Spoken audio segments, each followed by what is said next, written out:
Okay, good morning everyone. And today this is our second meeting for writing one subject. In this video, we will continue the material that we have learned from the last week, our first meeting. So in this video, please pay attention to the details that I will explain through my PowerPoint presentation. So I hope that all the material that we deliver today could be understood by you clearly. Okay, now take a look into the PowerPoint presentation on your screen.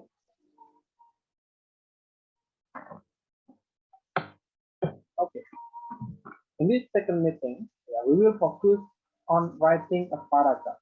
As you know, that paragraph consists 3 until 7 sentences. It can be longer or it can be shorter. So together, the sentence of the paragraph explain the writer's main idea about the topic, and then the first sentence of the paragraph is usually indented a few spaces. As you know, that one paragraph, it could be shorter, it could be longer. Yeah. Now take a look at the examples of a single paragraph, or we can call it a simple paragraph here. So this is the first sentence, and it is defined as main idea of a paragraph. Bhutan is a great place to live. Okay, full stop here. This is the main idea, and then you can see here, yes, 2 or 3 sentences are the supporting ideas of this main idea.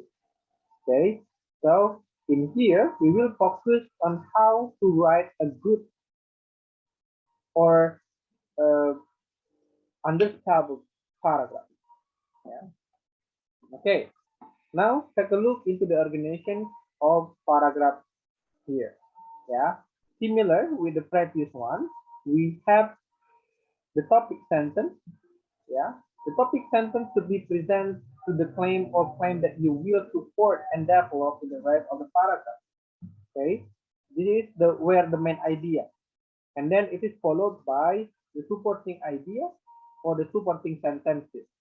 Yeah, it could be 2 or 3 or maybe then 5 sentences. Yeah, but the aim of these sentences are to support the main idea here. Okay, and then the last we have concluding sentence. Yeah, we have concluding sentence.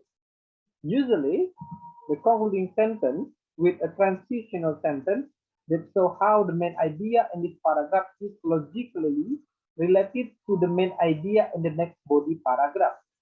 So if you have 2 paragraphs, it means in this concluding sentence, you should introduce the main idea for the next paragraph. Yeah. So in each paragraph, it should consist of 3 structure: topic sentence, supporting sentences, and then the concluding sentence. Okay, we will try to cover the details of each organization. The topic sentence. This is the main idea of the paragraph. It is usually the first sentence of the paragraph, and it is the most general sentence. It is the most general. You should understand this sentence here. And then the supporting sentence. These are sentences that talk about or explain the topic sentence. They are more detailed ideas. Okay, it means there are more detailed ideas rather than this main idea. Okay, and then we have concluding sentence. This may be found as the last sentence of paragraph. It can finish a paragraph by repeating the main idea or just giving a final comment about the topic. But it is also commonly happen that concluding sentence can introduce the topic sentence of the next paragraph. Okay, so in here you should focus on the organization of the paragraph. Okay, you when I ask you to write down your paragraph, make sure that you have these 3 organizations. Okay, the topic sentence, it is consists of the main idea, and then you have supporting sentence. It means you should explain the details of the main idea, and then last you have concluding sentence. One sentence is enough for the concluding sentence. Okay, it is depend on you. If you want to repeat the main idea, it's okay. Or if you want to introduce the next main idea for the next paragraph, it is also okay. Okay, please consider this when you try to write down your first paragraph. Okay, now I also want to explain or to describe about the capitalization rule. Yeah, because this is basic for writing. Yeah, you need to know about this capitalization rule. Yeah. For the example, rule one, the first word in a sentence, it should be capitalized. And then if it is the pronoun, rule two, it should be capitalized. And then third three, yeah, rule three here, it is an abbreviation or apa kita bisa bilang sebagai singkatan, it is also capitalized, yeah. And then we have noun, yeah, some noun that you should capitalize it, like the name of the city, the name of the country, yeah, the geographic area, the places on a map, yeah, and then the name of the day, the name of the month, or the special day in a year, you should use capitalize, yeah, you should capitalize the word, yeah. For the example, Monday, you should capitalize M because day, yeah, it is should be capitalized. Yeah, January. Okay, the G it should be capitalized. And also name of a specific structure as buildings, bridges, dams, and monuments. For the example, if we have Monpera Monument, so Monpera should be capitalized. Yeah. So you see, you need to know. You need to know that this capitalization rule is important. Yeah. This is uh, the way you know the basics of writing. Okay, and then we have also the continue, yeah, here we have the name of school, yeah, for the example Universitas Indo Global Mandiri. U, yeah, to be capitalized, then I should be capitalized, G should be capitalized, and then M should be capitalized, yeah. So for the name, for the specific name, you should know the rules of the capitalized. Okay, now take a look this simple paragraph. Okay, there are a lot of mistakes here, yeah, from the capitalization rule. So I need you to look at and then try to correct the incorrect, yeah, the incorrect mistake here. Okay, take a look here, yeah, based on the rules, yeah, based on the organization, based on the capitalization rules that I have explained. Okay, take a look. How many mistakes that that exist in this chat, in this paragraph?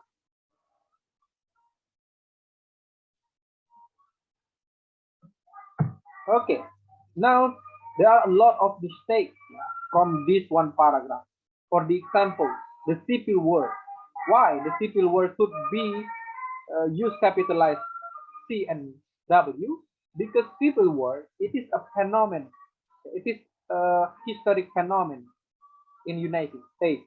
So this is should be capitalized. Yeah, civil war. And also Canada. Canada is the name of a country. So you need to capitalize C. Yeah, and then there are a lot of mistakes here, yeah, as you can see.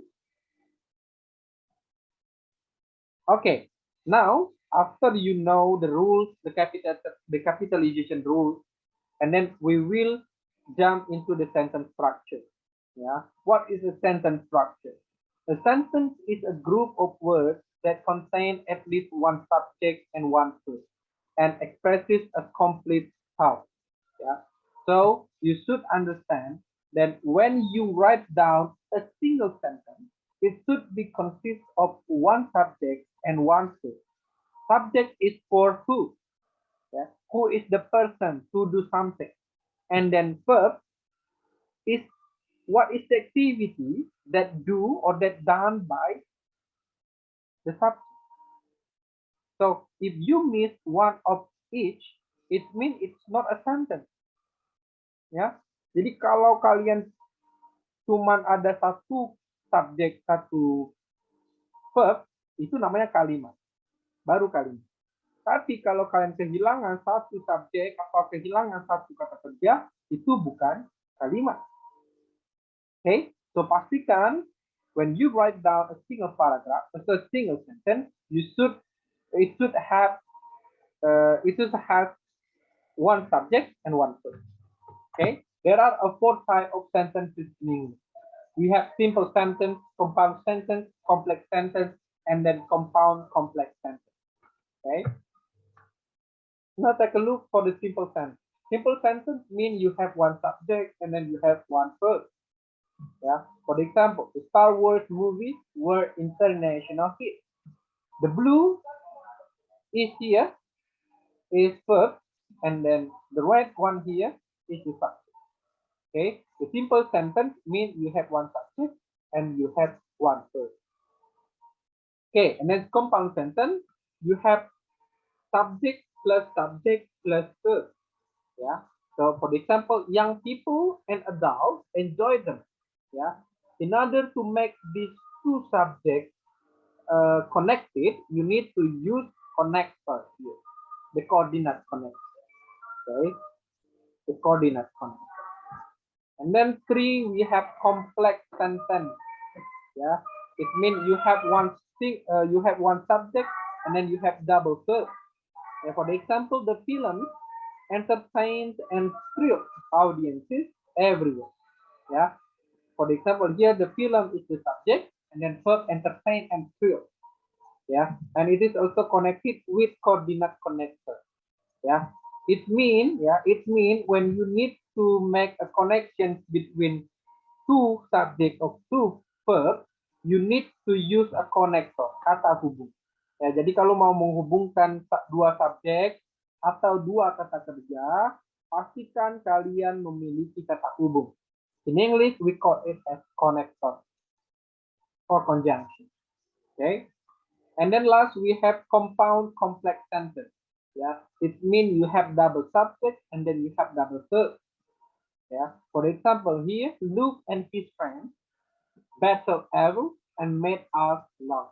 Yeah. So we have two connectors because you have a double subject and then double verb. Okay. Okay, this is just the introduction of type of structure. But in this chapter, in this meeting, in this video, we will focus on simple sentence. Yeah, it means one subject and one verb. For the example, he eats cookies too much. I was a bank officer. So here we have one subject, the red one. Yeah, as you can see, these are a subject. Meanwhile, we have it and was. These are the verb. Yeah. So this is a complete sentence. Yeah. Complete sentence because one subject and one. But you need to pay attention in each sentence. It could be, yeah, so you need to watch out. It could be, you need to understand the subject and verb agreement. Ya, jadi kalau membuat kalimat, kalian harus pastikan kalau kalimat kalian itu subjek dan verbnya subjek dan verbnya itu saling mendukung, ya, saling setuju. Yeah. So here you need to pay attention on singular and plural noun.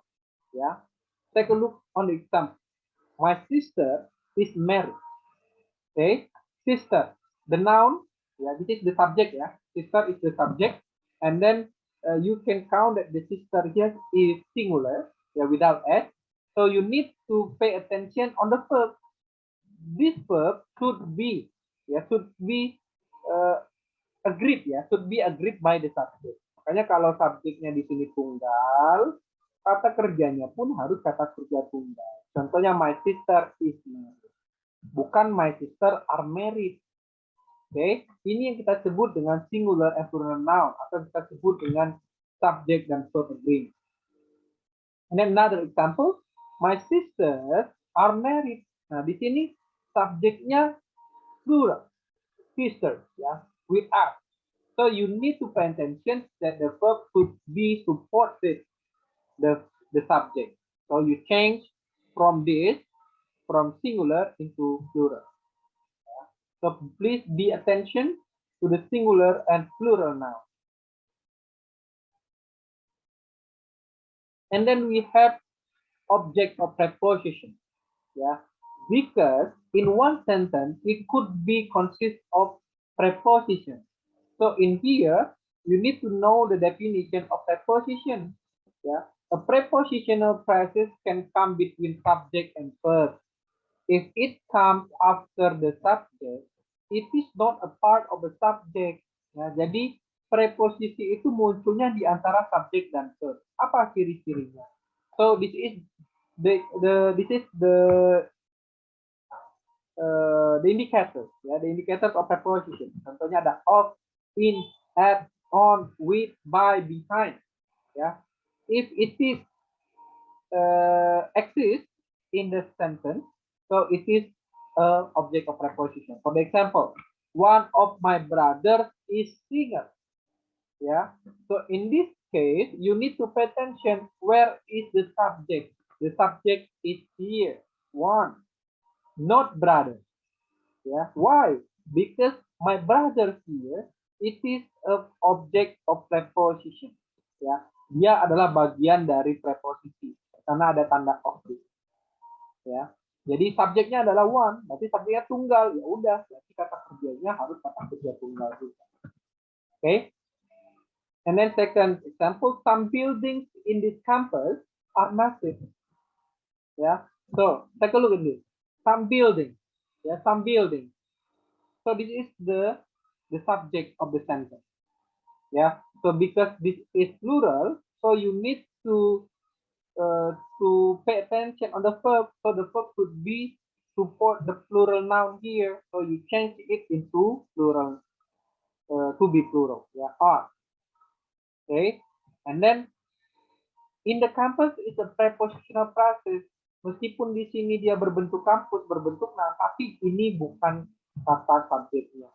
Ya, tapi ini preposisi saja. Kata subjeknya tetap yang di sini. So you need to pay attention and focus on this subject and verb agreement. Yeah, it is basic, but you need to know, you need to understand this, because in making a simple sentence, you need to know this rule. Yeah, so pay attention in these two indicators. First one is singular and plural noun, and then second is this object of preposition. Okay, so I need to say that you should focus on this subject and verb agreement. Yeah, because this is essential. This is important. Okay, and then related to the first one, when we call about singular and plural, there are some words in English that always singular and always plural. Yeah, as you can see here, in the left table, these are always singular. Ya, kalau pakai ini itu harus tunggal terus. Contohnya apa? Every month. Every month itu nggak boleh man-nya pakai s. Karena kalau udah pakai every itu selalu tunggal. Ya. Every day, nggak ada every day, days-nya pakai s, nggak ada. Cukup every day aja. Karena every itu tunggal, nggak boleh ditambahkan s. Sebelahnya, sebelah kanan, this is plural, both, several, many. Ya. Kalau ini muncul, so the noun should be at the end of the word. Yeah. Okay, and then we have also a few words that can be used as singular and plural. Ada juga kata-kata yang bisa dipakai kedua-duanya. Nah, gimana cara mengukurnya?